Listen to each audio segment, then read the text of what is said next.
আসসালামু আলাইকুম দর্শক, মিয়ানমারের রাখাইনের উদ্দেশ্যে কথিত করিডোর নিয়ে দেশের মধ্যে যে তুমুল উত্তেজনা, আলোচনা সমালোচনার জন্ম হয়েছে, সে বিষয়ে সরকারের যে সবশেষ অবস্থান তা এটিকে আরও বেশি রহস্যময় করে তুলেছে, আমাদের কাছে প্রশ্নবিদ্ধ করে তুলেছে। সরকারের জাতীয় নিরাপত্তা উপদেষ্টা ডক্টর খলিলুর রহমান রবিবার রাজধানীতে আয়োজিত একটি অনুষ্ঠানে তিনি যে মন্তব্য করলেন তা অনেকের কাছে সাধারণ, স্বাভাবিক, সহজ সরল ভাষায় মনে হতে পারে, কিন্তু সেখানে অনেক প্রশ্ন লুকিয়ে রয়েছে। তিনি বলছেন, মিয়ানমারের রাখাইনে জাতিসংঘের হয়ে মানবিক করিডোর নিয়ে সরকার কোনো চুক্তি স্বাক্ষর করেনি, এটি নিয়ে কেবল প্রাথমিক পর্যায়ের আলোচনা হয়েছে। এই যে প্রাথমিক পর্যায়ের আলোচনা, সেটি সম্পর্কেও তো আমরা সরকারের মধ্য থেকে বিভিন্ন পর্যায়ের পরস্পর বিরোধী বক্তব্য পেয়েছি। পরে এসে তিনি যেটি বলছেন যে বাংলাদেশ আমেরিকার হয়ে আরাকানে প্রক্সি যুদ্ধ শুরু করছে, এমন গুজব কিছু প্রতিবেশী দেশের গণমাধ্যম ছড়াচ্ছে, যা কখনো কাম্য নয়। প্রতিবেশী কিছু রাষ্ট্র বলতে ভারতকেই তো বোঝানো হয়েছে স্পষ্টভাবে।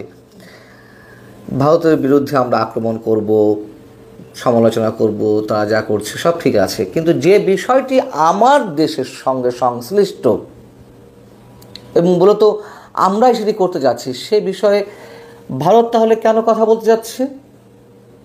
খুব স্বাভাবিক, ভারত তো অনেক ধরনের রিপোর্টিং করছে, তার কারণ এর সঙ্গে ভারতের স্বার্থ তো জড়িত, ভারতের সীমান্ত জড়িত,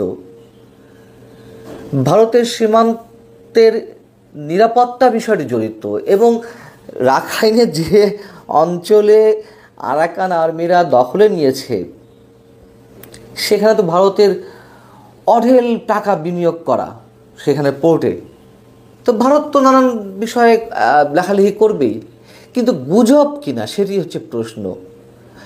ভারত যদি গুজব ছড়িয়েই থাকে, তাহলে আমাদের যারা বিশেষজ্ঞ রয়েছেন তারা কেন প্রশ্ন করছেন ভারত যে ট্যাবলেট খাওয়াচ্ছে, যে বড়ি খাওয়াচ্ছে, আমাদের বিশেষজ্ঞরা সেই বড়ি খাচ্ছে?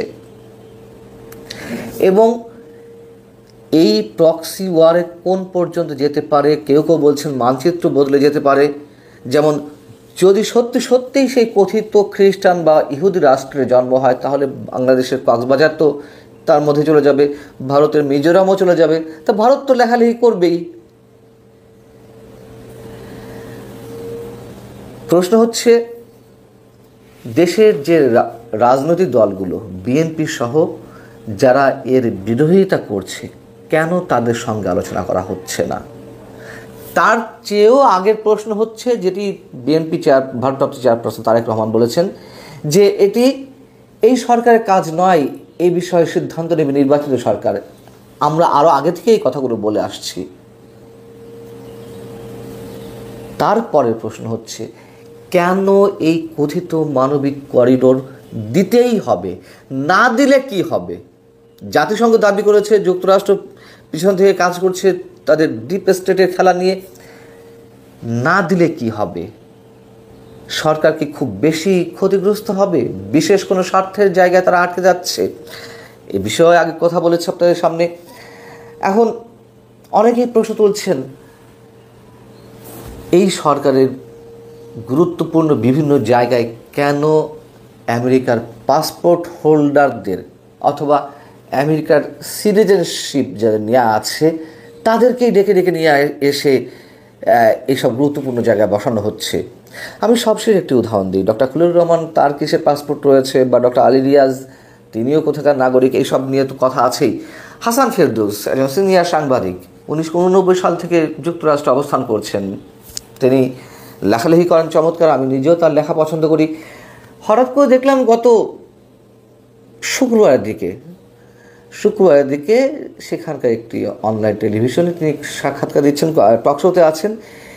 তিনি দাবি করছেন যে পৃথিবীর বিভিন্ন অঞ্চলে এরকম মানবিক করিডোর দেওয়ার এক্সাম্পল রয়েছে, আমরা কেন দেব না? আমরা দিলে তো আমাদের মান সম্মান আরও উপরে উঠতো, আমাদের স্ট্যাটাস উপরে উঠতো, এবং যেভাবে 12 লাখ রোহিঙ্গাকে 17 সালে আশ্রয় দেওয়া হয়েছে, ঠিক সেই মানবিক কারণেই তো করিডোর দেওয়া উচিত। কি অদ্ভুত কথা, খেয়াল করুন। উনি বলছেন যে আমাদের স্ট্যাটাস আরও বাড়তো। আর স্ট্যাটাস বাড়ানোর দরকার নেই ভাই, অনেক বাড়িয়েছে। এবং অবশ্যই আমরা মানবিক, আমরা রাখাইনে যে মানুষগুলো ক্ষুধার্ত অবস্থায় আছে, অমানবিক অবস্থা আছে, তার একটা সুরাহত হোক আমরা চাই। কিন্তু আমাদের প্রচণ্ড ভয়ঙ্কর বিপদের মুখে ঠেলে দিয়ে রাখাইনে মানুষকে উপকার করতে যাওয়া হবে, এটা তো কোনো পাগলও মনে করেন না, তাই না?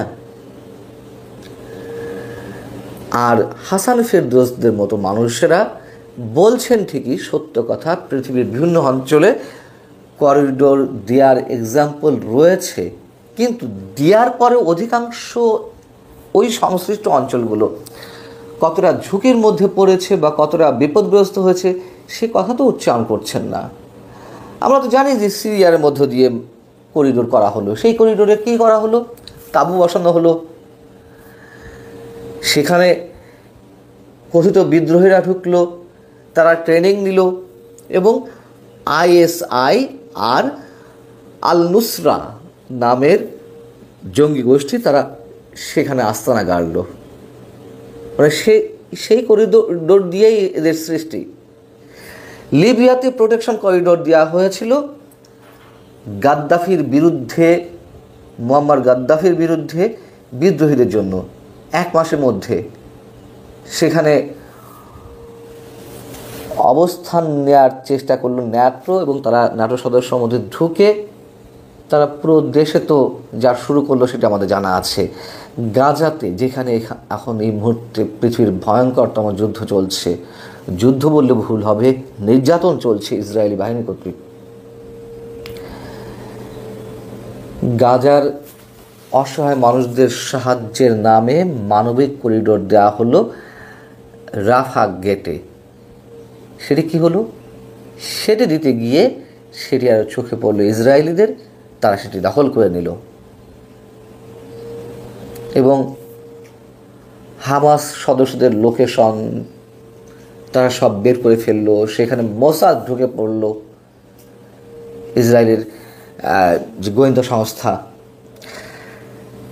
ডক্টর খলিলুর রহমান বলছেন যে রোহিঙ্গারা অবশ্যই ফিরে যাবে, এটা আমাদের বিশ্বাস। আমরা মনে করি তাদের ফিরে যাওয়ার একটা পথ আমরা খুঁজে পাবো। এটা সহজ হবে না, কিন্তু আমরা এটি বাস্তবায়ন করবে। এরকম অনেক স্বপ্ন, অবাস্তব স্বপ্ন দেখিয়ে লাভ কি?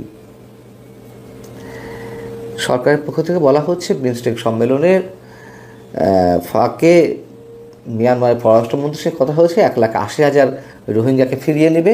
এগুলো চর্বিত চর্বণ, তারপরেও মনে করে দিচ্ছি 1,80,000, এবং তারা সেটি যাচাই বাছাই করছে। 1,80,000 রোহিঙ্গার ফেরত নেওয়া হবে, আর এরই মধ্যে গত কয়েক মাসে 1 লাখেরও বেশি রোহিঙ্গা আরাকান থেকে ঢুকে পড়েছে, রাখাইন থেকে ঢুকে পড়েছে, এই হিসেব আমাদের নেই। আর সে দেশের সরকার নিতে সম্মত না হলে আমরা পাঠাতে পারবো, বরঞ্চ সে দেশের সামরিক সরকারকে খেপিয়ে তোলা হচ্ছে। কেউ কেউ স্বাধীন রাষ্ট্র গঠনের কথা বলছেন এই আমাদের এখান থেকে রাখাইনের, আবার আরাকান আর্মিকে শেল্টার দেওয়ার কথাবার্তা। এগুলো বলে তো আর শেষ করা যাচ্ছে না। কথা হচ্ছে ডক্টর খলিলুর রহমান ভারতের উপর দোষ চাপিয়ে দেওয়ার চেষ্টা করছেন। এত গুরুত্বপূর্ণ একটি বিষয়, মনে হলো যে দোষ চাপিয়ে দিলাম আর সব শেষ হয়ে যাবে, মানুষ তা বিশ্বাস করে নেবে। এখানে এই রহস্য যে কতটা সহজে অন্যের ঘাড়ে নিজের যে ভয়ঙ্কর পরিকল্পনা সেটি চাপিয়ে দেওয়া যায় গুজব বলে। আল্লাহ হাফেজ, ভালো থাকুন সবাই।